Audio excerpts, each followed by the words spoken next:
बच्चों आज का पार्ट नंबर होगा 8 और क्लास 6 का है। क्लास 6 के लिए और पार्ट का नाम क्या है बच्चों? हमारा ब्रह्मांड। ब्रह्मांड क्या होता है वो हम जानेंगे। ब्रह्मांड किसे कहते हैं उसके बारे में इस पार्ट में जानेंगे। हमारा ब्रह्मांड क्या है, इसका अध्याय नंबर है 1 हमारा, और क्लास है हमारे पास 6। क्लास 6 का और बहुत ही आसान पार्ट है। आप इसे नहीं सोचना कि बहुत ज़्यादा कठिन है, बहुत सिंपल है। यदि आप हमारा लगभग 1 घंटे और 20 मिनट का ये वीडियो बनेगा लगभग, तो इस वीडियो को पूरा देखोगे ना बच्चों, तो आपको ये पार्ट पूरा आ जाएगा और प्रश्न उत्तर आप आराम से कर पाओगे। और दूसरा पार्ट भाग आएगा हमारे इस वीडियो में। इस पार्ट के प्रश्न उत्तर भी मैं आपको समझाऊंगा पूरा, ठीक है। तो पहले थोड़ा पार्ट पढ़ लेते हैं पूरा, और नेक्स्ट वीडियो में हम उसका प्रश्न उत्तर करेंगे। तो बच्चों वीडियो को पूरा देखना है। 1 घंटे आप मतलब सवा घंटे आपको बैठ जाना है पूरा कठिन, और इस वीडियो को इस पूरा देखोगे तो पार्ट पूरा समझ में आ जाएगा, ठीक है। तो सबसे पहले शुरू करते हैं पार्ट को पढ़ना, और मैं थोड़ा धीरे पे पढ़ाऊँगा ताकि आपको समझ में आएगा। जिसको नहीं पार्ट समझ में आ रहा है वो भी समझ पाए, और जिसको आ रहा है वो भी समझ पाए, दोनों मतलब आराम से कर पाएंगे, ठीक है। तो चलिए बच्चों बिना टाइम वेस्ट किए शुरू करते हैं। तो हमारे लिखा हुआ है यहाँ, हमारी पृथ्वी के चारों ओर अनंत अंतरिक्ष व्याप्त है। हमारे पृथ्वी के चारों, हमारी जो पृथ्वी है इसके चारों ओर क्या है? अंतरिक्ष है। व्याप्त यानी अंतरिक्ष फैला हुआ है। हमारे पृथ्वी के चारों ओर, पूरे चारों ओर क्या है? अंतरिक्ष है। अंतरिक्ष में पृथ्वी है, तो पृथ्वी के चारों ओर क्या होगा बच्चों? अंतरिक्ष ही होगा। ये बात सही है ना। चलिए इसको करते हैं। दिन के समय सूर्य की रोशनी के कारण ये हमें हल्का नीला दिखाई देता है। आसमान है हमारा जो अंतरिक्ष है। आसमान क्या है?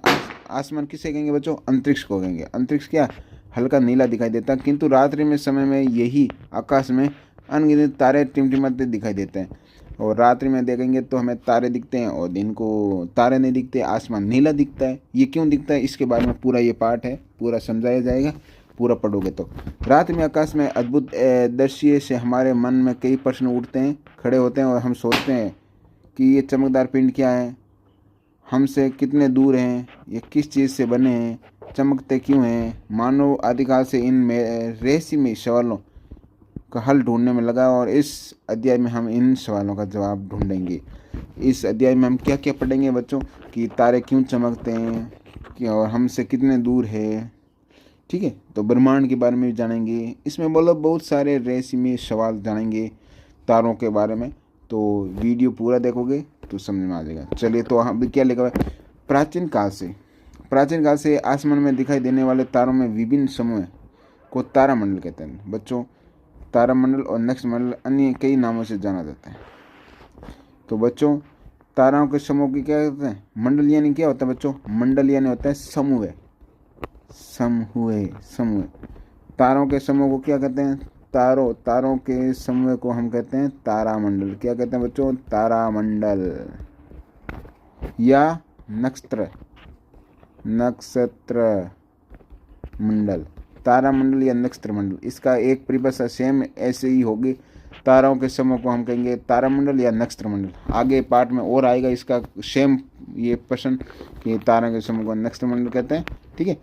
और अन्य कई नामों से जाने जाते हैं। इन तारों के समय विभिन्न देशों में इनकी मान्यता समय आधार पर है, विभिन्न नाम दिए गए। अब जैसे बच्चों कोई तारे दिखते हैं, जो 6-7 तारे दिखते हैं, उसके अलग अलग नाम दे देते हैं। दूसरे देश में कोई दूसरा नाम दे दिया, भारत में अलग नाम दे दिया, जापान में अलग दे दिया, अलग अलग नाम दिए गए, ठीक है बच्चों। जो से तारा दिख रहा है, कोई के नाम उसके पशु के नाम पर दे दिया, कोई को हल बोल दिया, कोई को चारपाई बोल दिया। अब कैसे बोलते हैं वो अभी पढ़ेंगे। भारत में आसमान में दिखने वाले तारे 7 तारों के समूह को सप्तऋषि सप्त आधारे और सी सप्तऋषि। ये मुझे बोल में थोड़ा कठिनाई आ रही है, तो आपको याद रखना। मैं थोड़ा गलत बोलूँ तो आप ध्यान रखना। सप्तऋषि है। इसको 7 तारों के समूह को क्या बोलते हैं? हमारे भारत में क्या बोलते हैं? सप्तऋषि मंडल भारत में बोलते हैं। और इसी सप्तऋषि को अलग अलग देशों में क्या बोलते हैं अभी पढ़ेंगे। प्राचीन जनमानस यानी प्राचीन मान्यता के अनुसार ये 7 तारे महान ज्ञानी ऋषि के। और ये जो 7 तारे हैं वो भारत वाले क्या बोलते हैं कि एक महान ऋषि है। किसके? महान ज्ञानी ऋषि के। जो ज्ञानी ऋषि है जो क्या कहते हैं अपने अलौकिक ज्ञान से पृथ्वी को आलोकित करते हैं। बुजुर्ग लोग क्या बोलते थे, ये जो 7 तारे दिख रहे हैं ये किसके हैं, ज्ञानी ऋषि के हैं, और जो ज्ञानी ऋषि अपने आलोकित ज्ञान से पूरे पृथ्वी को प्रकाशित करते हैं, ऐसे बोलते हैं, लेकिन ऐसा होता नहीं है बच्चों, ओनली मान्यता है। ठीक है बच्चों, अब देखो जो अपने अलौकिक ज्ञान से पृथ्वी को आलोकित करते हैं, और साथ ही भारत में कई भागों में इन तारों को समूह को शामिल 4 तारों को 4 पाई कहते हैं। 7 तारों में जैसे कि आपको बताता हूँ बच्चों, थोड़ा सा वॉइस में दीपावली है, इस कारण थोड़ा बैकग्राउंड में आपको शोर सुनने को मिल रहा है, थोड़ा एडजस्ट करना। अब देखो बच्चों, अब क्या बोल रहा है यहाँ पे देखो, एक बार यहाँ पे देखो, साथ ही भारत में कई भागों में तारों के सम्मिलित 4 तारों और भारत में भी साथ ही भारत में कई भागों में इन तारों के समूह को, इन तारों मतलब 7 तारों हैं, 1 तारा, 2 तारा, 3, 4, 5, 6 और 7, इन 7 तारों के सम्मिलित, 7 तारों में सम्मिलित यानी 7 तारों के अंदर आपको 4 तारे दिख रहे हैं। 7 तारा ये टोटल इनमें से 4 तारे हैं, 4 तारों को 4 पाई कहते हैं। 7 तारों में से जो 4 तारे हैं ना, इसको बोलते हैं 4 पाई, क्योंकि ये 4 पाई बन रही है। टोटल 7 तारे, 1 2 3 4 5 6 7 तारों, यहाँ पे देखो 7 तारों के समूह में सम्मिलित 4 तारों को क्या बोलते हैं, 7 तारों में सप्तऋषि तारों में 4 तारों को बोलते हैं, भारत में क्या बोलते हैं, कोई 4 पाई बोलते हैं, ध्यान रखना। और इन्हीं फ्रांस में और फ्रांस देश में, जो फ्रांस है, भारत में 4 पाई बोलते हैं और सप्तऋषि भी बोलते हैं। और फ्रांस में इस सोसपन हत्ते वाली ढेची क्या बोलते हैं, हत्ते वाली ढेची बोलते हैं। फ्रांस में सोसपन बोलते हैं, हत्ते वाली जैसे ऐसे हाथ से पकड़ने वाली, ये ऐसे पकड़ने वाला और ये चलाने वाला ढेचिया क्या बोलते हैं, फ्रांस में ढेची बोलते हैं, सोसपन बोलते हैं, सोसपन। और ब्रिटेन में इसे खेती जुताई का हल बोलते हैं। और कोई इसमें ब्रिटेन वाले क्या बोलते हैं, खेत जुताई वाले क्या बोलते हैं बच्चों, हल बोलते हैं। ये कि ऐसा है, ये एक तरह का क्या हल बन गया, ऐसे हल बना दिया। कोई इसको खेत जुताई वाला हल बोलते हैं, सप्तऋषि तारे को भी। और यूनान देश में भी इस्माल बियर नाम से जाना जाता है। यूनान में इसे 7 तारों को क्या बोलते हैं, इस्माल बियर, जो उर्सा मजर या ग्रेट बियर का भाग है। ठीक है, जो किसका है, इस्माल बियर है ना, ये किसका भाग है, इन दोनों का, अर्शा मजहर और ग्रेट बियर का भाग कौन है, इस्माल बियर है।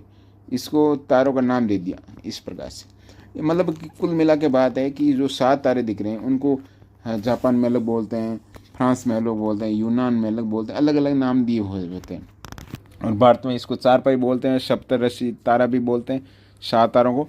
मतलब जो भी तारे को दिखाई दिया, तारों के अलग अलग समूह को अलग अलग नाम दिए हुए हैं। मेन पॉइंट ये है, इसका इतना ही ध्यान रखना है। तो जापान में क्या बोलते हैं, थोड़ा 7 तारों को क्या क्या बोलते हैं, वो थोड़ा ध्यान रखना है बच्चों। ठीक है, चलिए आगे पढ़ते हैं बच्चों। यहाँ पे लिखा हुआ, प्राचीन समय में मानव के पास आधुनिक तकनीकी नहीं होने के कारण आसमान में अपलंग इन फैले आंखों से देखने के अलावा कोई साधन नहीं था। बच्चों, पुराने लोगों के पास आंखों के देखने के अलावा उसके पास कोई तकनीकी साधन नहीं था, इसलिए इन चमकदार सितारों को जानना पहचानने के लिए उसने इन्हें विभिन्न नामों दिए गए हैं, विभिन्न नाम दिए गए, जो कि हमने बताया था, 4 पाई हुई, सोसपन हुआ, इस्माल बियर नाम, बहुत सारे दे के थे। स्थायी कहानियाँ भी रचना की गई है, मतलब स्थायी कहानियाँ भी बनाई गई है अलग अलग, कोई कुछ बोलता है, कभी कुछ बोलता है। प्राचीन समय में अधिकांश मानव जातियां कृषि एवं पशुपालन पर निर्भर थे। प्राचीन में क्या था बच्चों, तकनीकी थी नहीं, तो क्या थे, सारे कृषि पर निर्भर थे, पशुपालन करते थे। इसलिए इन तारों के समय में इन्हें जिस पशु या पक्षी की आकृति नजर आती, उस तारे के समूह को उसी पक्षी नाम देते थे। कोई भी तारा दिखता, जैसे कि घोड़े की तरह दिख रहा है, तो उसका घोड़ा नाम दे दिया, घोड़ा तारा, ऐसे बहुत सारे अलग अलग नाम दिए जाते थे बच्चों। तो यहाँ पे देखो, आगे देखो, नजर आती उस तारा के समूह को उसी पशु या पक्षी का नाम दिया जाता था। इन तारों के समूह में सप्तऋषि का संसार में पौराणिक काल से महत्वपूर्ण स्थान है। रात्रि के समय लोग तारों की स्थिति या दिशा को निर्धारित कर लेते थे। रात को बच्चों जो पुराने लोग थे वो ऊपर तारे देखकर दिशा का पता लगा लेते थे, उत्तर दिशा कौन सी तरफ है। ठीक है, भारतीय मान्यता अनुसार ध्रुव तारे से उत्तर दिशा का सटीक निर्धारण किया जाता था।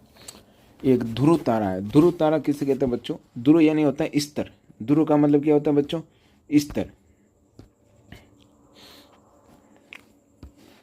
जैसे कि एक तारा ऐसा होता है, आप ऊपर देखोगे, जो हमेशा कभी हिलता ही नहीं। क्या होता है? वो स्तर रहता है। स्तर यानी वो कभी मतलब दूर नहीं जाता, एक ही जगह। कल देखोगे तो उसी जगह, परसों देखोगे तो उसी तरह, उसी जगह हमेशा उसी जगह रहता है। उसे बोलते हैं ध्रुव तारा। क्या बोलते हैं बच्चों? ध्रुव तारा। आप शाम को देखोगे ना, 2-3 दिन आप करोगे तो एक ऐसा तारा मिलेगा आपको जो हमेशा एक ही जगह रहेगा, दूर नहीं जाएगा। ठीक है, उससे क्या करता बच्चों? उससे पुराने लोग उत्तर दिशा का पता लगा लेते थे। अब आप बोलोगे बस मास्टर जी उत्तर दिशा का कैसे पता लगा जाता था?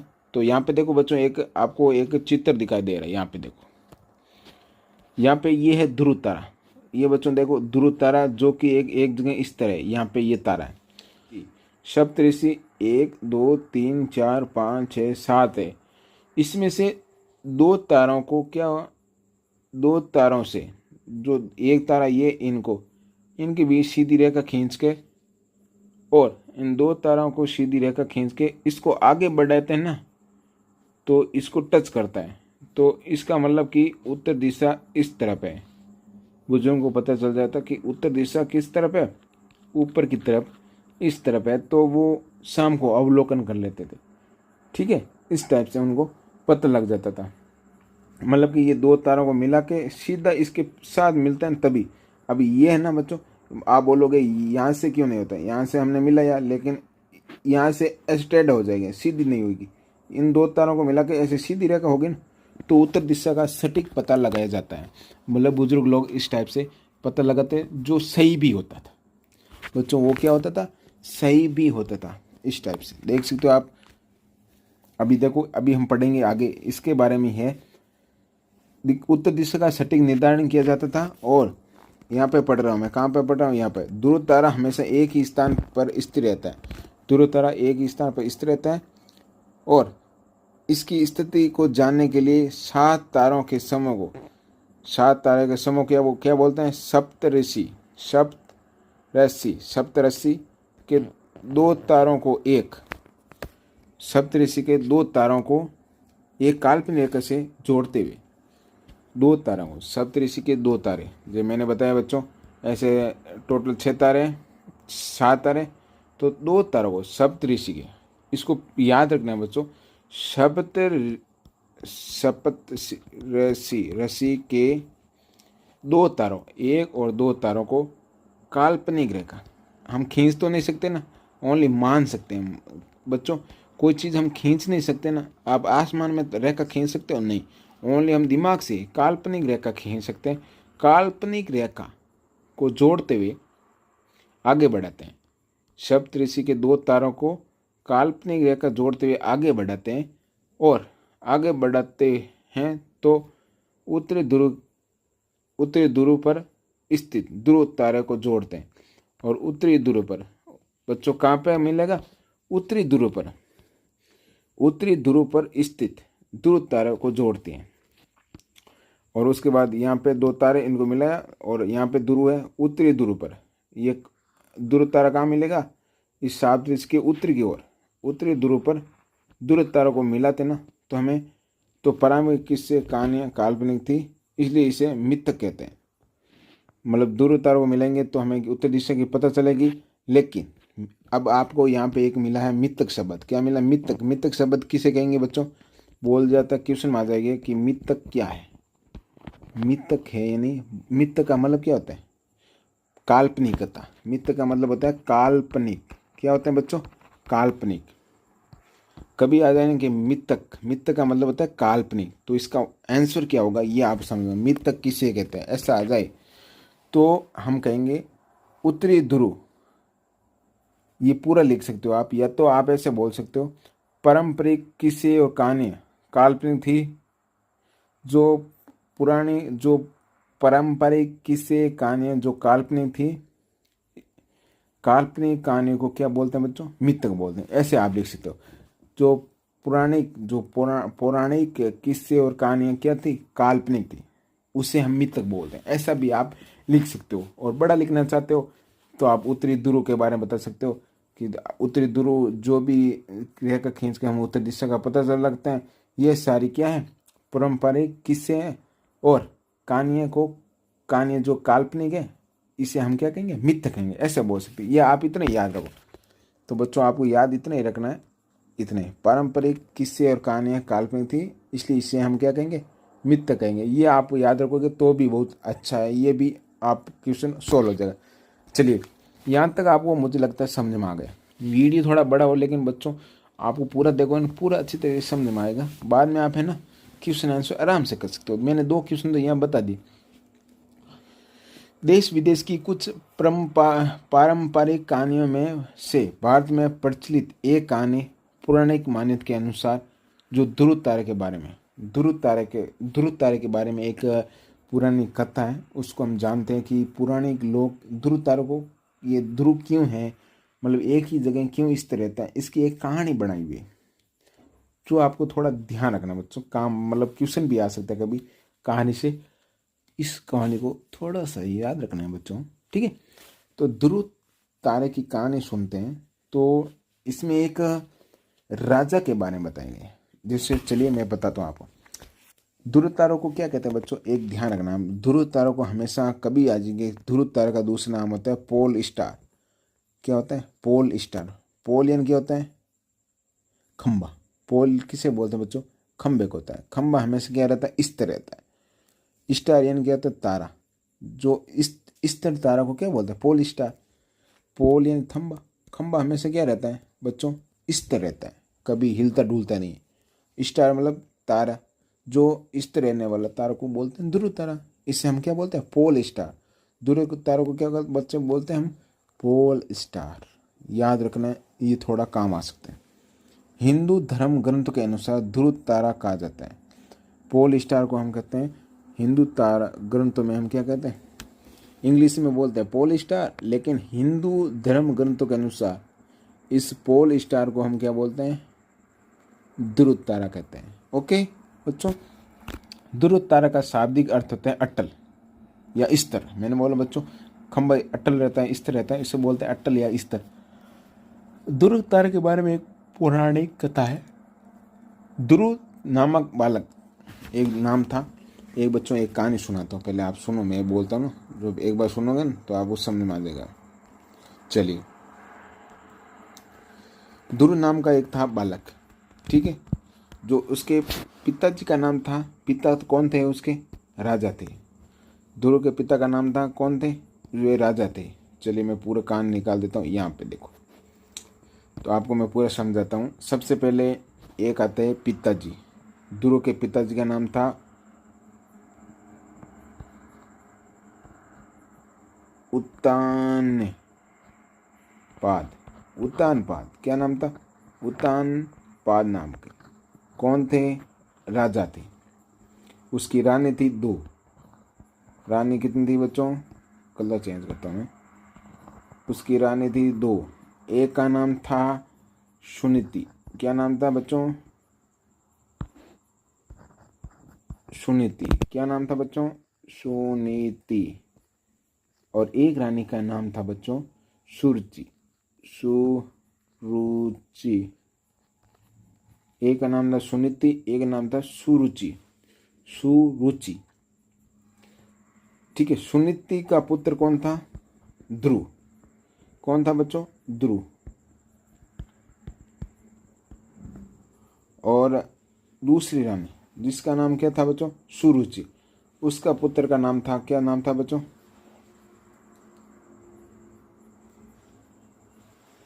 उसके बच्चों का नाम था उत्तम। क्या नाम था बच्चों, उत्तम। क्या नाम था बच्चों? उत्तम। राजा एक ही था। पुराने समय में क्या थी, राजा की 2 रानियां, 4 रानियां, 10 रानियां होती थी। मेन 2 रानियां थी, एक सुनीति थी, एक थी सुरुचि। सुरुचि का पुत्र था उत्तम और सुनीति का पुत्र था ध्रुव।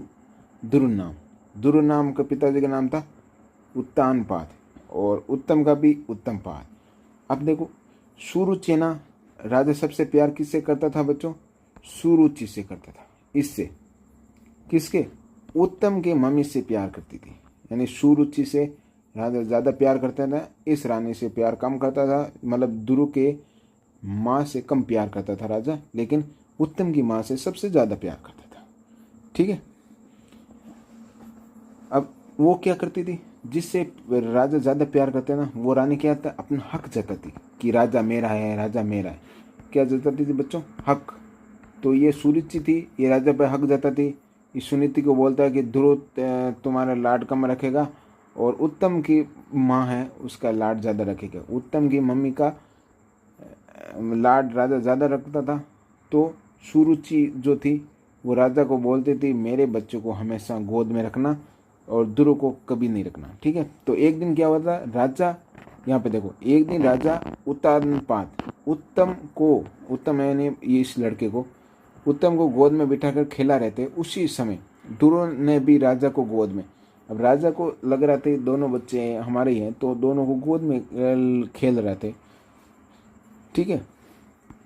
अब देखो गोद में बैठाना चाहे, किंतु रानी सुरुचि जो किसकी थी, मम्मी थी, जो उत्तम की मम्मी थी, उससे पसंद नहीं था कि सुरुचि बोल रहे हैं कि मेरे बच्चा है उत्तम, उसको ही प्यार करें, उस दूसरे आने वाले बच्चे ध्रुव को प्यार नहीं करना चाहिए। वे ध्रुव को गोद से उतार कर, ध्रुव था किसका? दूसरी मम्मी का। ठीक है। सुनीति का पुत्र था ध्रुव, लेकिन उसको गोद से उतार कर बोले तुम राजा की गोद में बैठने का अधिकार नहीं है, तुम्हें राजा के गोद में बैठने का अधिकार नहीं है। राजा तो मेरे उत्तम को ही गोद में बैठाएंगे, अधिकार नहीं है, क्योंकि तुम मेरी संतान है। वो रानी बोली कि तू मेरी संतान नहीं है। मेरी संतान कौन है? उत्तम है। ध्रुव तुम मेरी संतान नहीं हो, तुम दूसरे रानी की संतान हो, तो तुम इस राजा की गोद में नहीं बैठ सकते। तुम्हें राजा की गोद में बैठने का अधिकार तभी मिलेगा जब तुम भगवान नारायण की आराधना करोगे। कि भगवान नारायण की क्या करोगे? आप पूजा करोगे। आराधना मतलब पूजा करोगे, और उनकी कृपा से मेरे पेट में आओगे। उसकी यदि नारायण, भगवान नारायण यदि प्रसन्न होके तुम मेरे पेट में आओगे, तभी तुम मेरी गोद में बैठ पाओगे। उस समय बालक ध्रुव ने भगवान नारायण की आराधना शुरू कर दी, और उसके बाद ध्रुव को गुस्सा आया। उसने दृढ़ संकल्प कर लिया कि अब तो मैं भगवान नारायण को प्रसन्न करूंगा। तब माता सुनीति, उसकी माता कौन थी? सुनीति, और नारद जी जो नारायण नारायण करते थे, वो दोनों बालक को समझाया कि अभी तू बच्चा है, ऐसा काम मत कर, सुरुचि की बातों पर ध्यान न देवे। लेकिन ध्रुव नहीं माना। ध्रुव ने माना नहीं, और ध्रुव ने लगभग 6 माह तक भगवान नारायण की क्या की थी बच्चों? कठोर आराधना की थी। बालक की आराधना से प्रसन्न होकर भगवान नारायण प्रकट हुए, और जो बालक था उसकी इतनी तपस्या कठोर देख भगवान नारायण जी आई। उन्होंने ध्रुव को आशीर्वाद दिया, और वे पृथ्वी पर एक महान बुद्धिमान राजा बने। उन्होंने यही आशीर्वाद दिया कि तुम पृथ्वी पर, संसार में सबसे अच्छे बुद्धिमान रहोगे, राजा बनोगे। और मृत्यु के बाद, यदि आपको पता है कोई इंसान जन्मता है उसकी मृत्यु निश्चित, तो मृत्यु के बाद तुम ध्रुव तारे के रूप में अमर रहोगे। ये पुरानी कथा है कि बोल रहे थे तुम मर जाओगे ना, उसके बाद तुम एक तारे के रूप में अमर रहोगे। माना उसी ध्रुव तारे को ब्रह्मांड में, और जो ब्रह्मांड में, जो संसार, ब्रह्मांड यानी पूरे संसार, ब्रह्मांड में सप्तमंडल के पास ध्रुव तारे के रूप में स्थान प्राप्त हुआ। सात तारे ना, जो सब तारे ना, वो किसके? ध्रुव के पास रहते हैं। ध्रुव तारा होते हैं बच्चों, उस ध्रुव के पास आसपास से आप एक ध्रुव तारा देखना, आप दिखेगा शाम को, उसके आसपास ही आपको एक 7 तारों का एक क्या दिखेगा? समूह दिखेगा। 7 तारों का झुंड दिखेगा। उसे बोलते हैं सप्तऋषि। ठीक है बच्चों, वो आपको शाम को दिखाई देगा। चलिए अभी देखो, आओ करके देखें। सूर्यास्त होने के बाद आसमान में तारों का अवलोकन करना है आपको। जैसे सूर्यास्त हुआ उसके बाद आसमान में तारे दिखेंगे, उसको देखना है और सप्तऋषि मंडल की स्थिति का पता लगाना है। आपको देखना है आसमान में वो 7 तारे कहाँ दिख रहे हैं, उसका मतलब पास पास में। झुंड का मतलब होता है पास पास, ऐसे नहीं दूर दूर, पास पास में एक झुंड दिखाई, अलग ही दिखाई देगा। वो कहाँ पे आपको देखना है, वो आपको कहाँ मिलेगा, वो आपको ध्रुव तारे के पास मिलेगा। अपने परिवार के बड़े सदस्यों के से तारों के बारे में पुराने किस्से कहानी सुनिए और अभ्यास पुस्तक में लिखिए। पुस्तक में क्या लिखेगा, पुराने कहानी में ध्रुव तारे के बारे में ये आप कहानी उस लिख सकते हो। यदि क्वेश्चन ऐसा आए तो तारों के समूह के अनुसार उनकी आकृतिक पहचान करें। तारा जैसे ही आपको कोई भी तारा दिखे, जैसे मोर तारा दिखे तो मोर तारा, यहाँ पे देखो हमने तारों के बारे में अभी पढ़ा था। देखो बच्चों, तारों के बारे में 4 पाई दिखे तो 4 पाई बोल सकते हो, ठीक है। फ्रांस में सॉसपन बोलते हैं। ये हल दिखता है आपको तारों में, थोड़ा ऐसे हल की तरह कुछ दिखता है तो हल बोल सकते हो, इस टाइप से। हो गया किशन। अब तो हम तारों के बारे में थोड़ा थोड़ा जानना शुरू हुए। अब तारे चमकते क्यों उसके बारे में भी जानेंगे, लेकिन सबसे पहले होता है खगोलीय पिंड। अब आप बोलोगे खगोलीय पिंड, खगोलीय पिंड यानी क्या होते हैं, गोला। मैंने कभी बोला पिंड का नाम आते तो आप समझ लें गोले। गोले होते हैं ना, बड़े छोटे कैसे भी होते हैं, गोले होते हैं। पिंड किसे बोलते, तारे। तारे को भी हम क्या बोलते हैं, पिंड बोलते हैं। पृथ्वी है, पृथ्वी को पिंड पिंड बोलते हैं। ग्रह है उसको भी पिंड बोलते हैं। उपग्रह उसको भी पिंड बोलते हैं। आसमान में जो भी गोल गोल वस्तुएं आपको दिखती है, चमकने वाले सूर्य है, वो भी पिंड है। तो खगोलीय ने जो ब्रह्मांड में जो भी पिंड है, अब देखो खगोलीय पिंड किसे, ब्रह्मांड में जो भी। अब देखो क्वेश्चन पहले पढ़ते हैं, पाठ आपको बाद में समझाएंगे। आसमान में फैले तारे, उल्का, ग्रह, उपग्रह, धूमकेतु आदि इनमें से हमारे पृथ्वी, सूर्य, चंद्रमा शामिल है, उनको खगोलीय पिंड कहते हैं। खगोलीय पिंड उसके कैसे हैं, आसमान में फैले सभी तारे, उपग्रह, ग्रह, पृथ्वी, चंद्रमा सभी क्या है, एक खगोलीय पिंड है। इनको सभी को क्या बोलते हैं, खगोलीय पिंड बोलते हैं। खगोलीय पिंड किसे बोलते हैं ये आपको समझ में आ गया ना बच्चों। दूर स्थित तारे जो हमें बहुत सूक्ष्म रूप से दिखाई देते हैं। आपको पता है जो दूर स्थित बहुत सारे दूर हैं, वो बहुत आपको छोटे दिखते हैं तारे। तारे आपको देखोगे ना आप शाम को, तारे बहुत छोटे छोटे दिखने को मिलेंगे। वे विशाल और अति गर्म गैसीय पिंड होते हैं। आप आसमान में देखते हो तो आपको दिखता है कि छोटा सा तारा इतना सा और चमक रहा है, लेकिन आपको ये पता नहीं कि वो बहुत बड़ा है। हमारे पास सूर्य है, सूर्य भी बच्चों एक तारा है। सूर्य है ना बच्चों, जो सूर्य है ना वो भी एक क्या है, तारा है। वो भी तारा है और वो हमारे पृथ्वी के निकट है, पृथ्वी के पास है, तब हमें लगता है कि वो बड़ा है। लेकिन तारे हैं ना वो भी छोटे नहीं है, वो भी बहुत बड़े हैं, क्योंकि वो पृथ्वी से अरब खरब बेखरब मतलब दूर है, तब हमें ये छोटे दिखते हैं। क्योंकि हमारा ब्रह्मांड है ना, ब्रह्मांड किसे बोलते हैं, संसार, जिसमें बहुत सारे तारे हजारों, बहुत, जिसके अनंत है ही नहीं। ब्रह्मांड का कभी बच्चों कोई उसको पहचान नहीं पाया कितना बड़ा है ब्रह्मांड का, कोई मतलब समझ नहीं पाया। ध्यान रखना बच्चों, ठीक है। तो जो सूर्य है वो भी एक तारा है। तारे दूर हैं तो हमें छोटे दिखते हैं। चलिए पाठ पढ़ते हैं, मैं ज़्यादा ज्ञान दे दूंगा। दूर स्थित तारे जो हमें बहुत सूक्ष्म रूप से दिखाई देते हैं, वे विशाल और अति गर्म गैसीय पिंड होते हैं। और जो बहुत सूक्ष्म होते हैं वो बहुत विशाल होते हैं। विशाल मतलब बहुत बड़े होते हैं। और गैसीय पिंड, गैसीय पिंड क्यों बोलते हैं, तारे हैं ना बच्चों, तारों में क्या होता है, गैस होती है। क्या होता है, गैसीय कण। गैसीय कण में कौन सा होता है, तो कभी पूछते हैं तारों में एक होता है हाइड्रोजन और हीलियम। क्या होता है बच्चों, हाइड्रोजन और हीलियम। हाइड्रोजन और हीलियम से मिश्रण से बनते हैं। अब पूछ लेते हैं बच्चों तारे कैसे बने, तारे कैसे बनते हैं, तो हम बोलेंगे हाइड्रोजन और हीलियम के से मिश्रण से बनते हैं, और इसमें से मिश्रण से बनते हैं। ध्यान रखना आपको, ये अत्यधिक ऊर्जा विकसित करते हैं। और ये अत्यधिक ऊर्जा और उष्मा यानी होता है गर्माश, ऊर्जा यानी प्रकाश, प्रकाश और गर्माश दोनों उससे करते हैं। और हमारा सूर्य भी वास्तव में एक तारा है। यहाँ पे देख सकते हो बच्चों, सूर्य भी हमारा तारा है। तारों की तरह भी सभी खगोलीय पिंड गैस नहीं होते। और ऐसा नहीं है कि हम बोल रहे हैं कि खगोलीय पिंड है सभी गैस होते हैं। अरे खगोलीय पिंड सारे गैस नहीं होते बच्चों।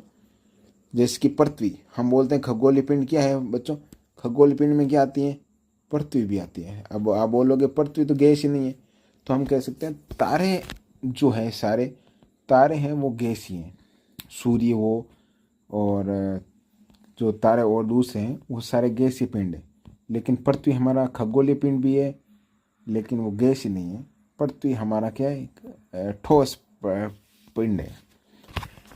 इन देखो इसमें क्या लिखा, कुछ पिंड सिर्फ ठोस पदार्थ से बने हैं और कुछ ठोस कुछ पिंड होते हैं। खगोलीय पिंड किसे बोला, जो ब्रह्मांड में जो भी गोल गोल चीज दिखते हैं उससे बोल दिया हमने खगोलीय पिंड। तारे भी गोल, पृथ्वी भी गोल, लेकिन तारे गैसीय से बनते हैं और पृथ्वी ठोस से बनते हैं। और कोई में क्या होता है, कोई पिंड में, कोई खगोलीय पिंड में हमें द्रव्य भी मिलता है, कोई खगोलीय पिंड में गैसीय है। ठीक है, तो खगोलीय पिंड का नाम आ जाए तो आपको समझना है जो ब्रह्मांड में हर चीज गोल गोल जो भी दिखती है वो क्या है, सारे छोटा पत्र की वो एक खगोलीय पिंड है। उल्का पिंड जो भी सारे क्या है, खगोलीय पिंड है। जो भी दिखते ना वो खगोलीय पिंड मिलेगा आपको, ये ध्यान रखना बच्चों आपको।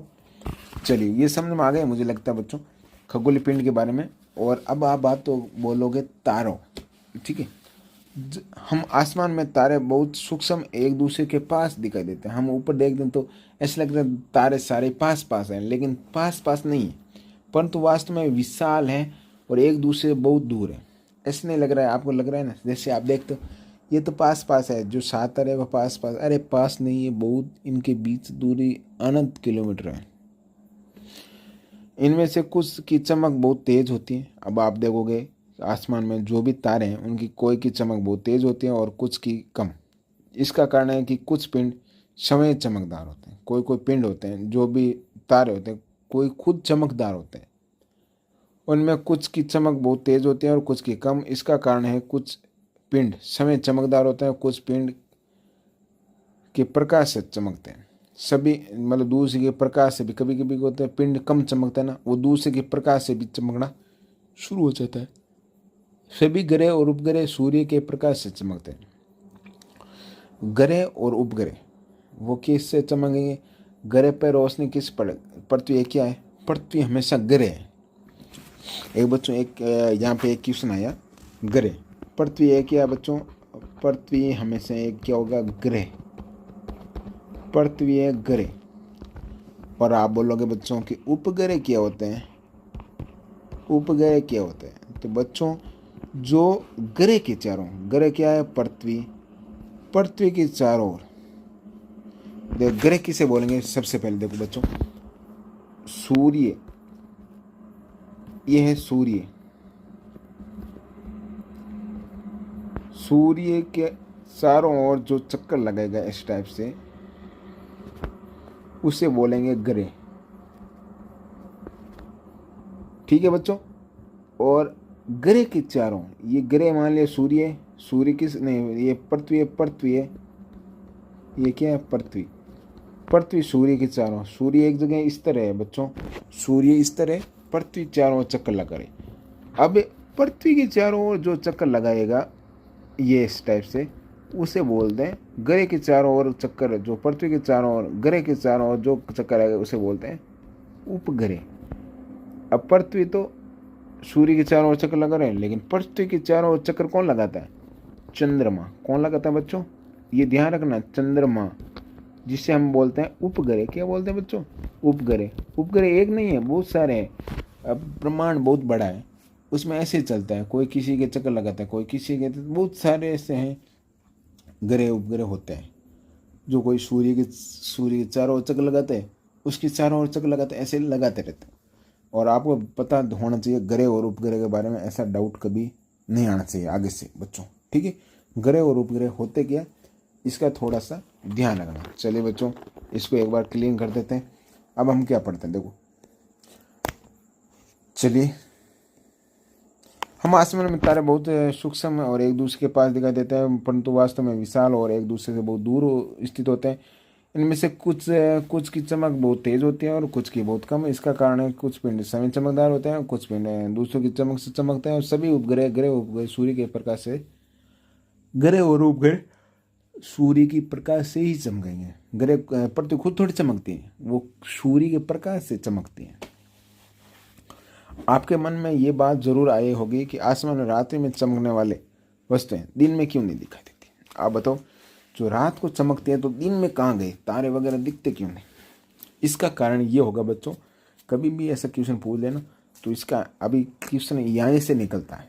कैसे निकला कि भाई दिन को क्यों नहीं दिखता है। दिन को इसलिए नहीं दिखता क्योंकि बच्चों जो सूर्य तारा है, इसका आंसर ये होगा, जो सूर्य है वो पृथ्वी के, जो सूर्य तारा पृथ्वी के सबसे निकट होता है। सबसे निकट तारा कौन सा है पृथ्वी का? सूर्य। जो निकट होने के कारण उसका प्रकाश सबसे ज़्यादा होता है, और दूसरे तारे जो बहुत क्या होते हैं, दूर होते हैं। दूर तारे होने के कारण उसकी रोशनी पृथ्वी तक कम पहुंचती है और वो दिखते नहीं। और सूर्य सबसे पास होता है, जिसके कारण दिन को हमें पृथ्वी पर प्रकाश सूर्य का सबसे ज़्यादा होता है, जिस कारण हमें दिन को दूर वाले तारे हमें नहीं दिखते। और रात को सूर्य नहीं होता है, सूर्य की दिशा दूसरी साइड हो जाती है, जिस कारण हमें दूर वाली चीज़ें दिखती हैं। आपको कहीं भी देखो, पास में आपके आंखों के सामने टॉर्च कर दे तो आप बोलोगे कि वो पीछे क्या है, पीछे दिखेगा? नहीं दिखेगा, क्योंकि सामने हमारे पास क्या है, टॉर्च लगी हुई है। आंखों में सामने टॉर्च पड़ रही है और दूर का तारा नहीं दिखेगा। इसलिए ध्यान रखना है, नाइट को इसलिए नहीं दिखता क्योंकि सूर्य सबसे पास वाला तारा है, उसका प्रकाश सबसे तेज होता है, जिस कारण हमें दिन को दूसरे सूक्ष्म तारे हमें, दूर वाले तारे हमें नहीं दिखते। ये क्वेश्चन आ सकता है और आपको क्वेश्चन में मिल जाएगा। चलिए अब प्रयोग करके देखते हैं क्या लिखा हुआ है। आइए एक प्रयोग करके देखते हैं। एक रंगीन कागज लेकर उसमें सुई, एक रंगीन कागज ले लो जिसमें प्रकाश एक दूसरे पार नहीं हो, और छोटे छोटे छेद कर दो, उसे टॉर्च के लपेट दो, टॉर्च के आगे लपेट लो, रबड़ बांध लो, और उसके पास एक अंधेरे कमरे में जाकर खिड़कियां ट्यूबलाइट सर बंद कर दो। अंधेरे कमरे में टॉर्च को एक दीवार पर जलाइए तो आप दीवार पर प्रकाश के अनेक छोटे छोटे बिंदु को देखेंगे, बिल्कुल वैसे जैसे कि रात को आसमान तारे चमकते हैं। जैसे ही ट्यूबलाइट आप जलाओगे तो प्रकाश में सभी बिंदु लगभग अदृश्य हो गए। अब जैसे चाहना करोगे, ट्यूबलाइट चालू करोगे तो छोटे छोटे जो है वो नहीं दिखेंगे। ठीक इसी तरह सूर्य उदय होने पर किरदार अदृश्य हो जाते हैं, और पृथ्वी के निकट होने के कारण सूर्य की रोशनी, यहाँ पे देखो ये क्वेश्चन का आंसर यहाँ से मिलेगा हमें। पृथ्वी के निकट होने के कारण सूर्य की रोशनी अन्य तारों से अधिक, इसलिए हमें दिन के अन्य तारे नहीं दिखाई देते, जबकि सभी तारे अपनी जगह ही होते हैं। ये क्वेश्चन का आंसर है पृथ्वी के निकट होने के कारण सूर्य, क्या लिखेंगे, सूर्य पृथ्वी के निकट होने के कारण सूर्य की रोशनी अन्य तारों से अधिक है, इसलिए हमें इन दिन में अन्य तारे दिखाई नहीं देते, जबकि सभी तारे अपनी जगह ही पर ही होते हैं। ऐसा नहीं कि तारे दिन को चले जाते हैं, नहीं, दिन को एक ही जगह होते हैं। ऐसे छोटा राउंड लगाते हैं, ध्रुव तारा नहीं लगाते हैं, दूर से तारे लगाते हैं, लेकिन होते जरूर, ऐसे नहीं मिट जाते पूरे, नहीं होते हैं, दिन को भी होते हैं, रात को सेम होते हैं, लेकिन हमें दिन को नहीं दिखते। ठीक है, दिन को हमें सूर्य का प्रकाश तेज पड़ता है तो हमारी आंखें दूर वाले तारों को नहीं देख पाते। इसका मेन कारण ये है बच्चों। इसका क्वेश्चन मिल गया। अब बच्चों अब आ गया ब्रह्मांड। ब्रह्मांड, अब ब्रह्मांड क्या होता है, लेकिन अभी हमने क्या क्या पढ़ चुके हैं। अभी हम पढ़ चुके हैं कि एक क्वेश्चन ये पढ़ा हमने, क्या पढ़ा बच्चों, कि दिन को हमें तारे क्यों नहीं दिखते। इसका आंसर हमारे पास यहाँ मिल गया था।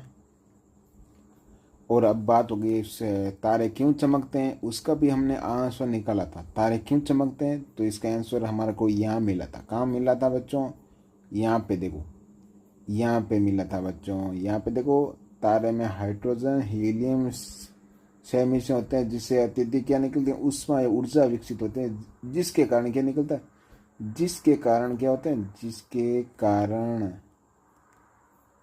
तारे चमकते हैं। यहाँ से आंसर निकला अब इसका एक सही बता दूं, यहाँ से ये निकलता है। अभी पूछते हैं तारे क्यों चमकते हैं। इसके अंदर, तारों के अंदर क्या होता है, हाइड्रोजन हीलियम के से मिश्रण हो से बनते हैं और वे अत्यधिक ऊष्मा और ऊर्जा विकसित करते हैं, जिससे हमें वे चमकते हुए दिखाई देते हैं। ठीक है बच्चों, अभी आपको थोड़ा मैं हाई लेवल की बात बताऊं तो ये क्यों चमकते हैं, इसका एक थोड़ा सा, आप बोरिंग नहीं हो तो मैं आपको बच्चों बता देता हूँ। यदि आपको याद हो तो ठीक, ये तो आपको याद रखना है। यदि कैसे चमकता है तो ये आपको इतना तो याद रखना ही है। ठीक है, तारे चमकने का उत्तर यहीं से निकलेगा। तो थोड़ा सा 10वीं 12वीं लेवल का बताता हूँ बच्चों, तारे क्यों चमकते हैं। और आपको एग्ज़ाम में बहुत बड़े, आप बड़े बनोगे ना तो एग्ज़ाम में आपको बच्चों काम आएगा।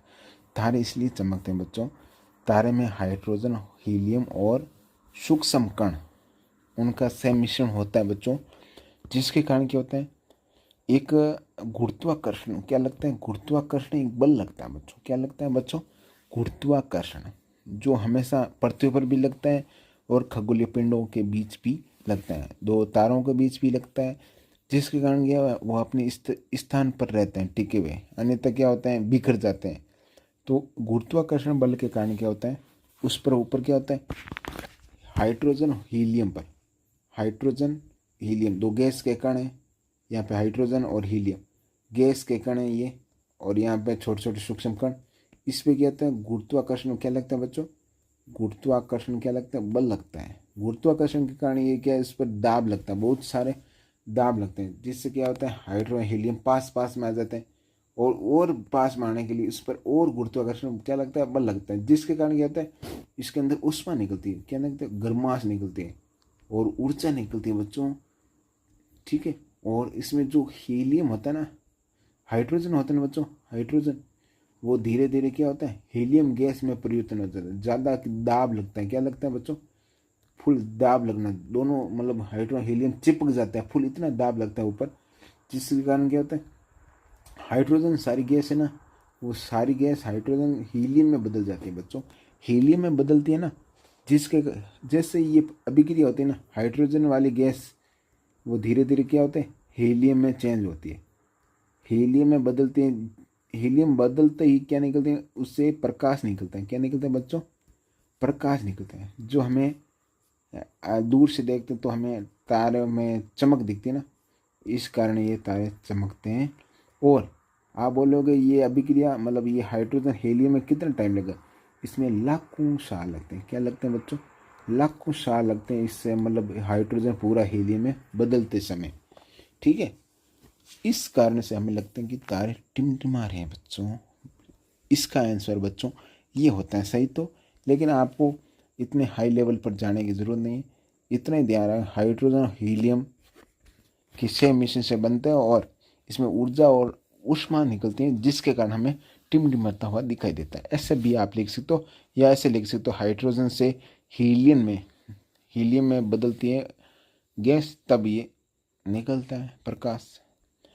इसमें लाखों साल लगते हैं, कितने साल लगते हैं, ये डेली होती रहती है धीरे धीरे, इसके अंदर उच्च दाब लगते हैं, दोनों के बीच दाब किसके कारण लगता है, गुरुत्वाकर्षण बल के कारण इसमें दाब लगता है, और ये अभिक्रिया धीरे धीरे होती रहती है और प्रकाश उत्सर्जित होता रहता है, जिसके कारण हमें टिमटिमाता हुआ तारा दिखता है। यहाँ से ये आंसर निकलता है बच्चों। चलिए बच्चों, अब हम पढ़ते हैं ब्रह्मांड। ब्रह्मांड में बच्चों क्या होता है, ब्रह्मांड में बच्चों आपको पता है खगोलीय पिंड होते हैं। अब खगोलीय पिंड के बारे में मैंने बताया बच्चों, खगोलीय पिंड जैसे पृथ्वी या ग्रह उपग्रह तारे सारे क्या है बच्चों, खगोलीय पिंड। खगोलीय यानी जो आकाश में जो भी पिंड दिख रहे हैं, खगोलीय पिंड का मतलब कभी क्वेश्चन आ जाए, खगोलीय पिंड आकाश में दिखने वाले सभी पिंड, जैसे तारे उपग्रह ग्रह सारे खगोलीय पिंड, इसे हम खगोलीय पिंड कहते हैं। क्वेश्चन का आंसर ये होता है बच्चों, ये आपको ध्यान रखना बच्चों। चलिए अब ब्रह्मांड के बारे में पढ़ते हैं। वीडियो बड़ा हो लेकिन आपको एक बार पढ़ लिया ना तो आप, मैं बच्चों विश्वास दिलाता हूँ कि आप पूरे होशियार हो जाओगे। क्या हो जाओगे बच्चों, होशियार हो जाओगे। समस्त आकाशीय एवं खगोलीय पिंड अनंत आसमान में बिखरे हुए प्रतीत होते हैं। आप देखते हो कि आसमान में जैसे ऊपर की ओर देखते हैं तो आकाशीय में खगोलीय पिंड अनंत आसमान बिखरे थे। खगोलीय पिंड कहीं पड़ती पड़ी है और कहीं मंगल ग्रह पड़ा है, कहीं चंद्रमा है, कहीं सूर्य है, कहीं तारे हैं, सब ऐसे लगते हैं बिखरे हुए हैं, है नहीं है बच्चों, प्रतीत होते हैं। इसे असमी आसमान में अंतरिक्ष का अंतरिक्ष कहते हैं बच्चों, स्पेस का है, सारे खगोलीय पिंड सारे बिखरे हुए थे, उसे अंतरिक्ष कहते हैं। लेकिन अंतरिक्ष का मैं सही परिभाषा आगे बताऊंगा बच्चों। अभी अंतरिक्ष का विस्तार असीमित है। आप कोई भी बच्चों ऐसा वैज्ञानिक नहीं हुआ जो कि अंतरिक्ष का पता लगा लिया कि अंतरिक्ष कितना बड़ा है। कोई भी अभी तक बच्चों अंतरिक्ष का पता नहीं लगा पाया बच्चों, कोई भी अंतरिक्ष की कोई नाप नहीं पाया। अंतरिक्ष इतना बड़ा है, कोई नहीं नाप पाया। इसी इसी को ब्रह्मांड कहते हैं। इसी में ब्रह्मांड है, अंतरिक्ष है, अंतरिक्ष में ब्रह्मांड है, पूरा ब्रह्मांड है जो अंतरिक्ष है। अंतरिक्ष के अनंत फैलाव में खगोलीय पिंडों में असंख्य समूह होते हैं। अंतरिक्ष के अनंत फैलाव में खगोलीय पिंडों के असंख्य, खगोलीय पिंड कहते हैं जैसे कि तारे, अब जो दिख रहे हैं वो हो गए खगोलीय पिंड। इस टाइप से बहुत सारे जो नहीं दिख रहे हैं ऐसे बहुत सारे खगोलीय पिंड हैं, असंख्य खगोलीय पिंड हैं। अब दिख रहे हैं उसे हमने खगोलीय पिंड बोल दिया। इसी टाइप के बहुत सारे खगोलीय पिंड हैं जो अभी हमें क्या दिख रहे हैं, तारे दिख रहे हैं और सूर्य दिख रहा है, पृथ्वी दिख रही है, ये क्या है, सारे खगोलीय पिंड है। इन्हीं खगोलीय पिंड, इसी तरह बहुत सारे ऐसे खगोलीय पिंड हैं असंख्य। तो इसमें देखो बच्चों, अंतरिक्ष में अनंत फैलाव में खगोलीय पिंडों की संख्या असंख्य समूह है। खगोलीय पिंड क्या, असंख्य बच्चों, खगोलीय के पिंड है, असंख्य खगोलीय पिंड है। विभिन्न तारों एवं उनके अवशेषों, तारों के मध्य गैसों, धूल कणों का ऐसा जमाव जो गुरुत्वाकर्षण कारण एक दूसरे से बंधा है, उसे आकाश गंगा कहते हैं। अब बच्चों एक आया आकाश गंगा, क्या होती है उसके बारे में अभी हम बताते हैं बच्चों। अब बात आई आकाश गंगा। आकाश गंगा का परिभाषा यहाँ से शुरू होती है। कहाँ से शुरू होती है बच्चों, यहाँ से देखो, यहाँ से देखना आपको विभिन्न, यहाँ से देखो शुरू होते हैं विभिन्न तारों, क्या होगा इसका आंसर याद रखो, मैं लिखवाता हूँ। विभिन्न तारों एवं उनके अवशेषों, तारों के मध्य गैसों, धूल कणों का ऐसा जमाव जो गुरुत्वाकर्षण के कारण एक दूसरे से बंधे रहते हैं। अब देखो बच्चों, तारे होते हैं, मैंने बोला बच्चों जो तारे हैं ये, इनके मध्य क्या लगता है, गुरुत्वाकर्षण लगता है। गुरुत्वाकर्षण, जो गुरुत्वाकर्षण है, तारे हैं, छोटे छोटे धूल कण हैं और धूल कणों ऐसा जमाव, ये सारे क्या होते हैं, जमे हुए होते हैं, ऐसे नहीं हिलते डुलते, ज़्यादा नहीं हिलते। इसके ऐसा क्या होता है, ऐसा जमाव ऐसा जमाव जो गुरुत्वाकर्षण कारण एक दूसरे बंधे होते हैं, इसे आकाश गंगा कहते हैं। आकाश गंगा याद रखना है, जो तारों को बंधा रखता है गुरुत्वाकर्षण से, उससे बोलते हैं आकाश गंगा।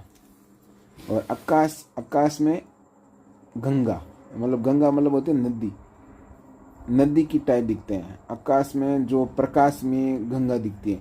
और आकाश गंगा क्यों नाम पड़ा, आकाश गंगा मतलब बुजुर्ग लोग थे पुराने, उसको आकाश में ऐसे लग रहा है कि आकाश में चमक रहा है, पूरा आकाश चमक रहा है, ऐसे लग रहा है कि एक गंगा नदी की तरह सारा आकाश क्या आलोकित है, इसलिए उससे बोला है आकाश गंगा।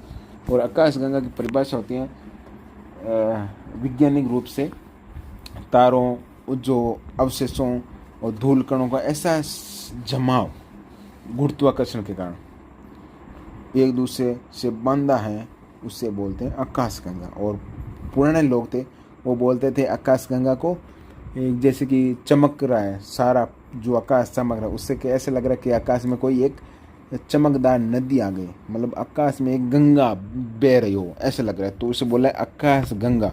और वैज्ञानिक रूप से याद रखना है आपने, विभिन्न अवशेषों, तारों के मध्य गैसों, धूल कणों, जो भी ये सारे हैं, इनका गुरुत्वाकर्षण के कारण जमाव, गुरुत्वाकर्षण के कारण एक दूसरे से बंधा है, उसे बोलते हैं आकाश गंगा। बच्चों याद रखना है आकाश गंगा। जो लाखों आकाश गंगा की 2-3 परिभाषा निकाल सकते हैं, अभी हम बताएंगे लास्ट में, या कल बताएंगे, नेक्स्ट वीडियो में क्वेश्चन आंसर करेंगे तब। चलिए अभी यहाँ तक तो हो गई आकाश गंगा की बात कंप्लीट। जो लाखों प्रकाश वर्ष की लंबाई में फैली हुई है, और आकाशगंगा होती हैं। आकाशगंगा किसे बोला? सारे तारे ऐसे बहुत सारे जो दिख रहे हैं, और इनके बीच की दूरी क्या है? लाखों वर्ष। लाखों वर्ष, लाखों वर्ष लंबाई है। अब लाखों वर्ष लंबाई, इसका मतलब आप समझ में? लाखों वर्ष, ला प्रकाश वर्ष, इनकी लंबाई क्या है? लाखों प्रकाश वर्ष लंबाई। लाखों प्रकाश वर्ष, इनकी क्या है? लाखों समय है। प्रकाश वर्ष की लंबाई, प्रकाश वर्ष क्या है? एक दूरी है। दूरी को नापने के लिए एक प्रकाश वर्ष नाम, दूरी का मापक कौन सा है? एक प्रकाश वर्ष है ना, ये दूरी को नापने के लिए होता है। और प्रकाश वर्ष, एक प्रकाश वर्ष में कितने किलोमीटर होता है पता है? एक प्रकाश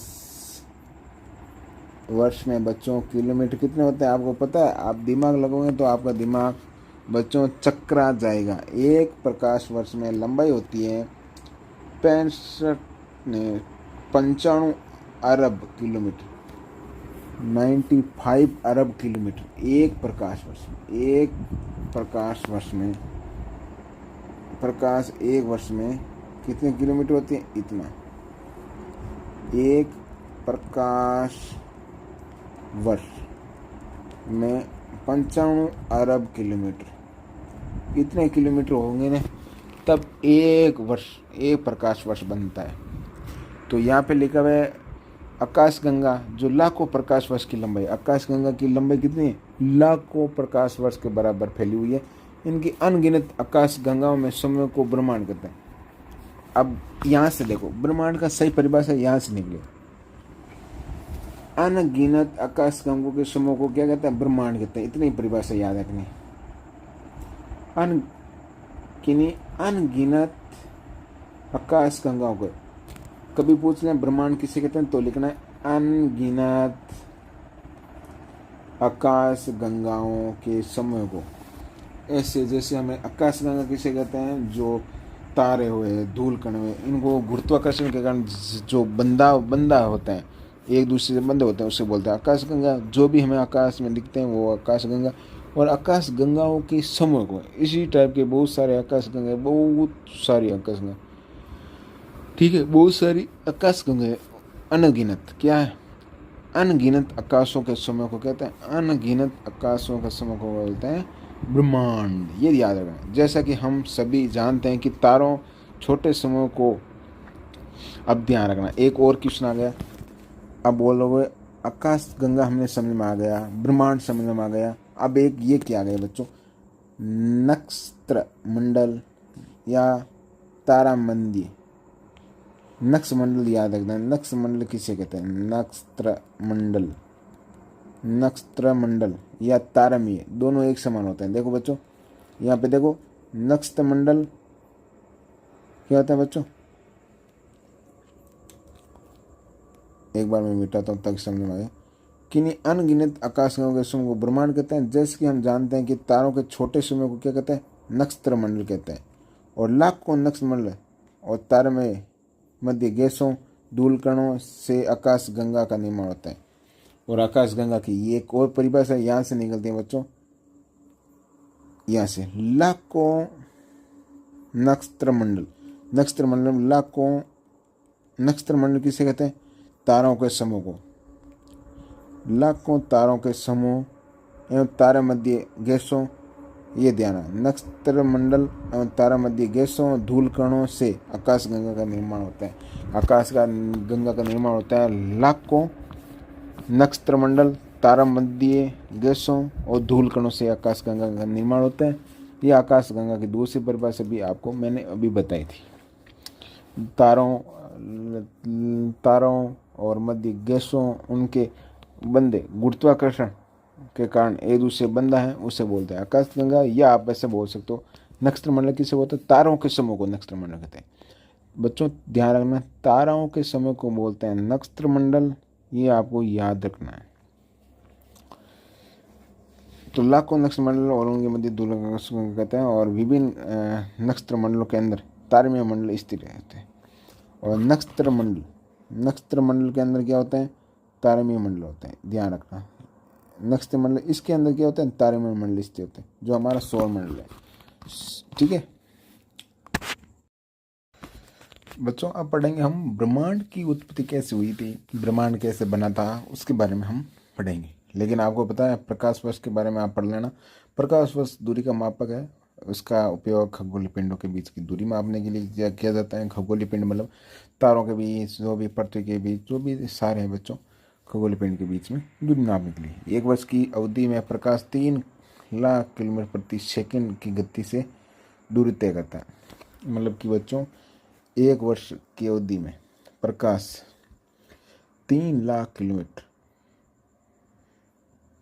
प्रकाश की चाल क्या होती है, एक प्रति सेकंड 3 लाख किलोमीटर प्रति सेकंड करता है। तो एक वर्ष में कितना हो गया, एक वर्ष में 95 अरब किलोमीटर की दूरी तय करता है। एक वर्ष में प्रकाश एक मतलब कि इस प्रकार प्रकाश एक वर्ष में लगभग 95 अरब किलोमीटर। अरब कितना होता है बच्चों, अरब बहुत होता है।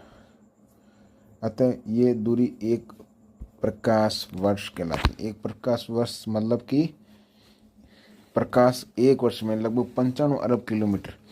अब बोलते थे कभी क्वेश्चन आ जाता है एक प्रकाश वर्ष में कितने किलोमीटर होता है, तो 95 अरब किलोमीटर। ये बच्चों आपको थोड़ा ध्यान रखना होगा। अब जल्दी पढ़ते हैं, थोड़ा लेट हो रहा है। ब्रह्मांड की उत्पत्ति। ब्रह्मांड मानव के लिए सदा ही एक जिज्ञासा का कारण है। ब्रह्मांड की उत्पत्ति के संबंध में भी काफ़ी रोचक किस्से हैं। काफ़ी लोग बोलते हैं ब्रह्मांड कैसे हुआ कैसे नहीं हुआ, उसके बारे में भी बहुत रोचक किस्से हैं। किंतु वर्तमान समय में ब्रह्मांड की उत्पत्ति संबंधित सर्वमान्य सिद्धांत किसका है, बिग बैंग का। बिग बैंग का एक सिद्धांत दिया हुआ है कि ब्रह्मांड कैसे उत्पत्ति हुई। इसका क्वेश्चन जरूर आएगा कि बिग बैंग का सिद्धांत क्या है। तो इसमें यहाँ से होता है, इस सिद्धांत के अनुसार, ये क्वेश्चन का आंसर भी यहाँ से शुरू होता है।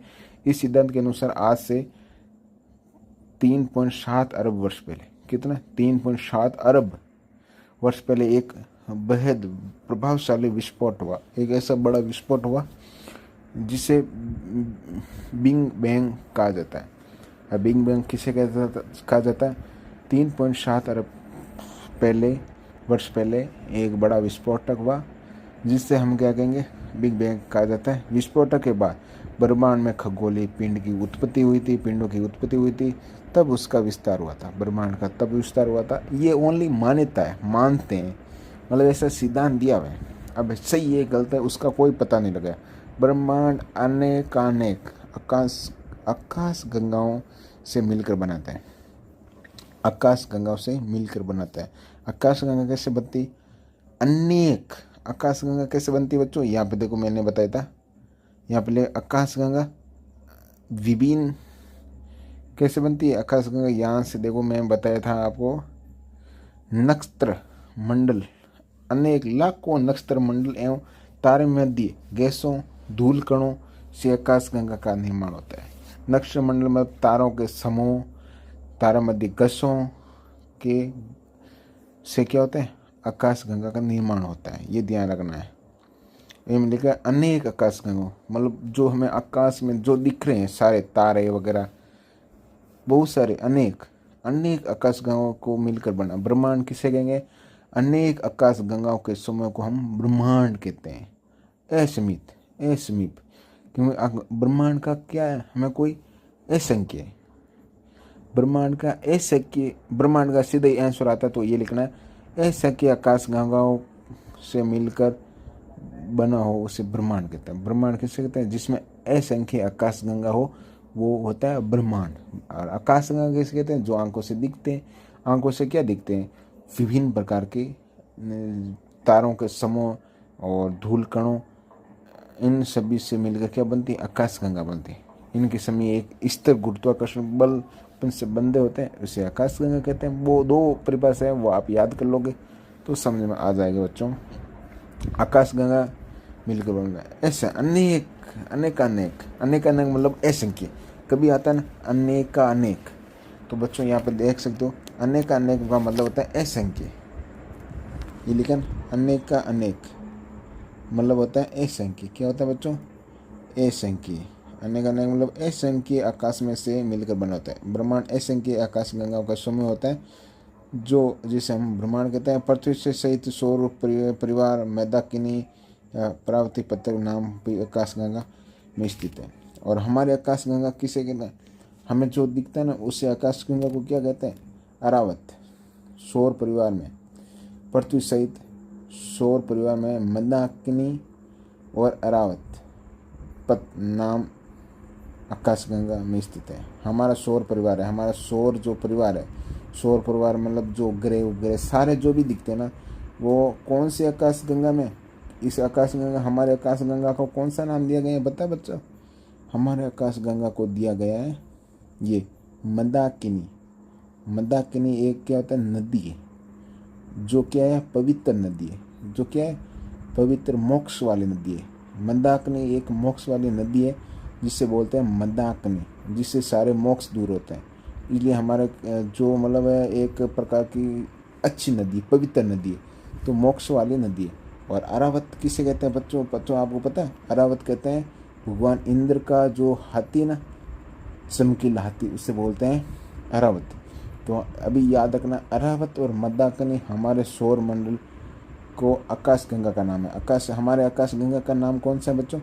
हमारी आकाशगंगा, हम कौन से आकाशगंगा में रहते हैं? मंदाकिनी और अरावती नाम के, जो कि ओनली नाम दिया गया है, लेकिन हमें याद रखना होगा, क्वेश्चन आ सकता है।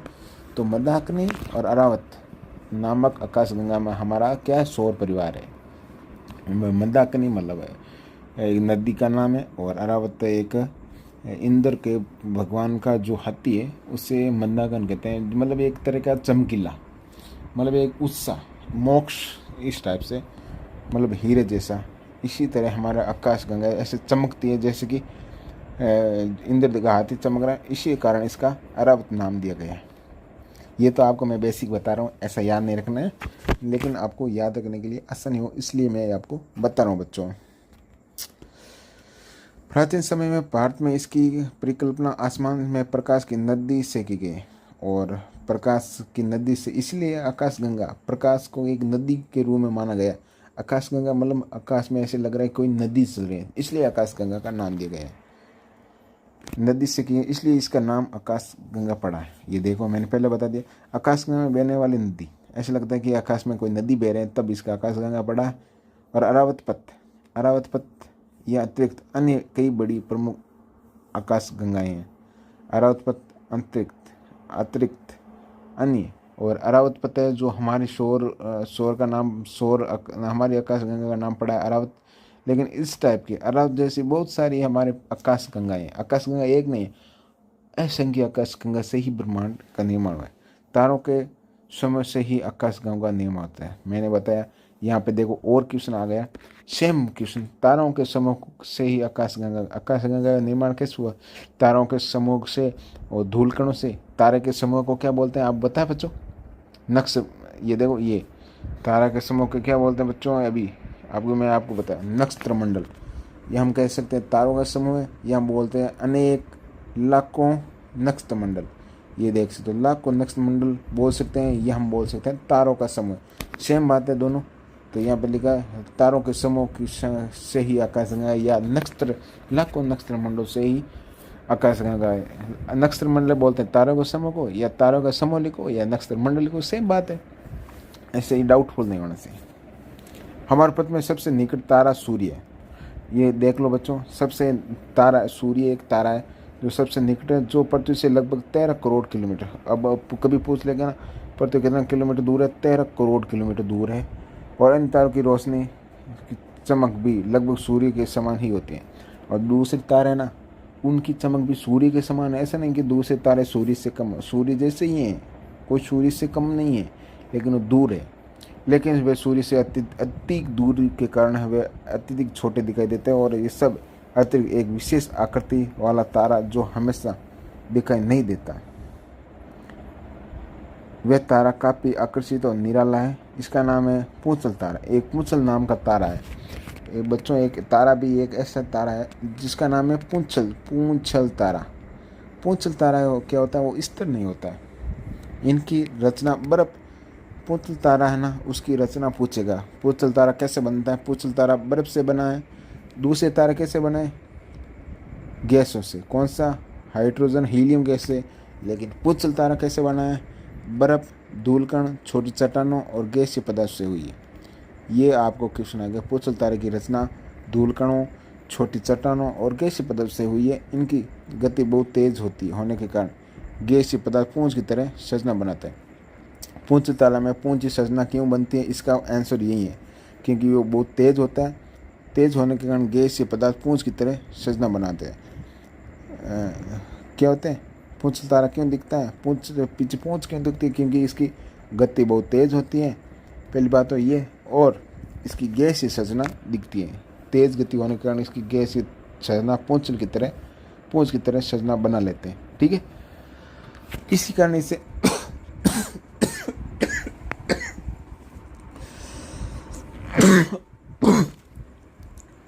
इसे पूंछ वाला तारा कहा जाता है। धूमकेतु का सिर हमेशा सूर्य की तरफ हो, और धूमकेतु जो तारा है पूंछल तारा भी कहते हैं। धूमकेतु को क्या कहते हैं बच्चों, धूमकेतु को पूंछल तारा भी कहते हैं। लेकिन धूमकेतु या पूंछल तारे की जो सिर होता है हमेशा वो किसी की तरफ हमेशा होगा, सूर्य की तरफ होगा। पूंछल तारा जैसे आपको दिखेगा ना, उसका सिर आपको सूर्य की तरफ दिखाई देगा, सूर्य की तरफ, और पूंछ हमेशा उसके विपरीत में रहती है। सूर्य के चारों ओर एक निश्चित पथ पर परिक्रम करता है, और एक निश्चित पथ पर क्या करता है, सूर्य के चारों ओर। जो पूंछल तारा है वो सूर्य के चारों ओर घूमता है। कभी ध्यान रखना, पूंछल तारा है वो सूर्य के चारों ओर घूमता है। सूर्य के चारों ओर घूमता है तो हमें क्या होता है, अब आपको पता है पृथ्वी सूर्य के चारों ओर चक्कर लगाती है, इसलिए वो सूर्य के चारों, मतलब हमारे पृथ्वी और वो तारा दोनों साथ में घूमते हैं। लेकिन कभी कभी क्या होता है, कभी दिखता है वो, वह सूर्य के चारों ओर एक निश्चित पथ में परिक्रम करता है। कभी वह सूर्य के निकट आता है और कभी वह बहुत दूर चला जाता है। जो पूंछल तारा है कभी सूर्य के निकट आता है, कभी दूर है। ये स्थिति एक निश्चित अवधि के बाद होती है, और हमें ये कब दिखता है, एक निश्चित अवधि के बाद, तब उन्हें साफ देखा जा सकता है। हम कब देख सकते हैं, एक ऐसी स्थिति आई जब हमारे पृथ्वी और पूंछल तारा दोनों एक साथ आए, तभी, क्योंकि सूर्य के चारों कौन चक्कर लगाता है, पूंछल तारा लगाता है और पृथ्वी भी लगाती है, तब उन्हें साफ देखा जा सकता है। सिर्फ चर्चित पूंछल तारा हेली सबसे, पूंछल तारा भी 2-3 तरह के होते हैं, अलग अलग बहुत सारे होते हैं, लेकिन पूंछल तारा में एक हेली नाम का पूंछल तारा है, हेली, जिसका चर्चित में पूंछल तारा हेली है, जो प्रति 76 वर्ष बाद दिखाई देता है। एक ऐसा तारा है पूंछल तारा जिसका नाम क्या है, हेली। बच्चों ये ध्यान रखना, एक पूंछल तारा का नाम है हेली, जो कितने 76 वर्ष बाद में दिखता है। और कब दिखा था, सबसे 1986 में एक बार दिखा था। अब वापस कब दिखेगा, 2062 में दिखेगा। 2062 आएगा तब आपको न्यूज़ में दिखाई देगा पूंछल तारा दिखने वाला है, वो हमें आगे दिखाएगा। ठीक है, इस तरह हम पूंछल तारे को देख सकते हैं, और यहाँ पाठ कंप्लीट होता है। आइए ब्रह्मांड के विस्तार और आकाशगंगा के बीच से बढ़ती दूरी को समझने के लिए एक प्रयोग करते हैं, और गुब्बारे में लेकर उसे 2 या 2 से अधिक निशान लगाए, और 2-3 निशान लगाए तो गुब्बारे को फुलाओगे तो जो छेद वो दूर दूर चले जाते हैं। फुला पर हम देखेंगे गुब्बारे के लगे निशान एक दूसरे से दूर जाते हैं। ठीक है, ऐसे ही आकाशगंगा भी एक दूसरे से दूर जा रही है।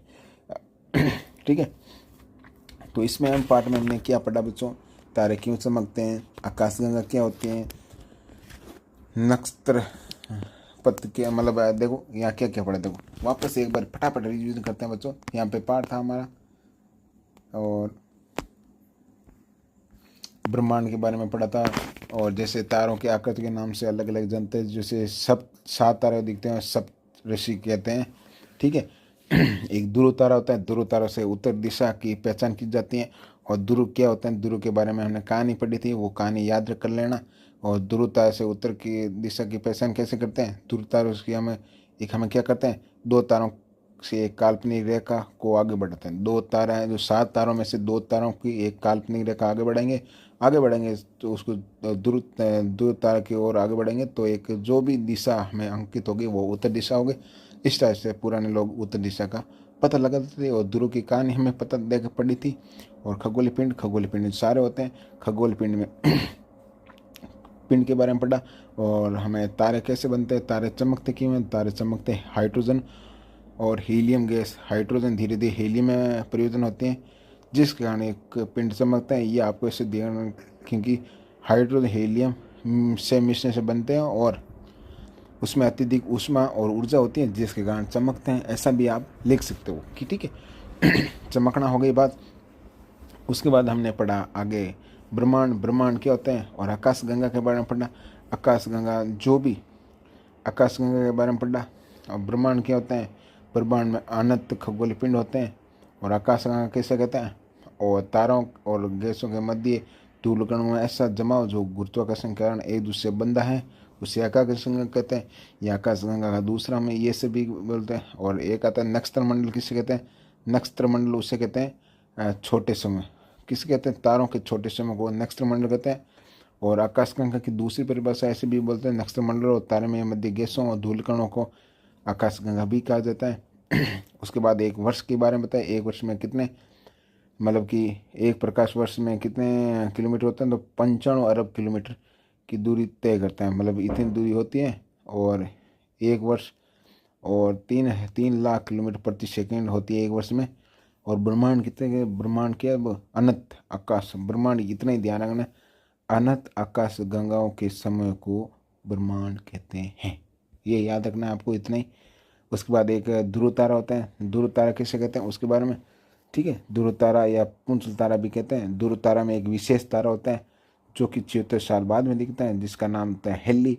हेली नाम का एक पुंसल तारा या ध्रुव तारा होता है जो 76 वर्ष के बाद में दिखता है। और ध्रुव तारा होता है जो किससे बनता है, ध्रुव तारा हमसे बर्फ और धूल और छोटी चट्टानों और गैसीय पदार्थों से बनता है। ये छोटा सा रिवीजन इस टाइप से इतना ही है, और इसका आंसर हम बाद में करेंगे नेक्स्ट वीडियो में। वीडियो बड़ा हो गया तो बच्चों ये आपको मुझे लगता है पार्ट पूरा याद हो गया होगा।